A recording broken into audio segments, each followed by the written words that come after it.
பவுல் மூலம் இயேசு ஒரு அற்புதத்தைச் செய்தார். இறந்து போன ஒரு வாலிபன் மீண்டும் உயிர் பெற்றான். நீண்ட காலத்திற்கு முன்பு துரோவா என்ற ஊரில் பவுல் இயேசுவை பற்றி பேசுவதை கேட்க மேல் மாடியில் உள்ள ஒரு பெரிய அறையில் மக்கள் ஒன்று கூடினர். அது வாரத்தின் முதல் நாள். எல்லோரும் கேட்க உற்சாகமாக இருந்தனர். இயேசுவின் அன்பை பற்றி பவுல் பேசிக் கொண்டிருந்தார். இரவு வெகுநேரம் வரை அவர் பேசினார்.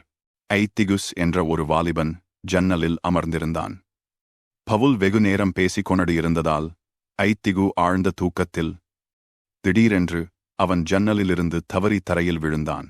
எல்லோரும் விரைந்து சென்று அவனை நெருங்கினார்கள். ஆனால் அவன் இறந்துவிட்டான். பவுல் பயப்படவில்லை. அவன் ஐத்திகுவின் அருகில் மண்டியிட்டு அவன் கைகளைச் சுற்றிக் கொண்டு ஜெபம் செய்தான். பின்னர், பயப்படாதேயுங்கள், அவன் உயிருடன் இருக்கிறான் என்றார். மெதுவாக ஐத்திகுஸ் கண்களைத் திறந்து அமர்ந்தான். அவன் உயிர் மீண்டும் வந்தது. அறையில் இருந்த அனைவரும் மகிழ்ச்சியால் ஆரவாரம் செய்தனர். இயேசு அவனுக்கு மீண்டும் உயிரை கொடுத்ததைக் கண்டு அங்கு இருந்தவர்கள் ஆச்சரியப்பட்டார்கள். இயேசு சர்வ வல்லமையுள்ள தேவன். சாத்தியமற்ற சூழ்நிலைகளையும் மாற்றுவார். இயேசு ஜெபத்தை கேட்கும் தேவன்.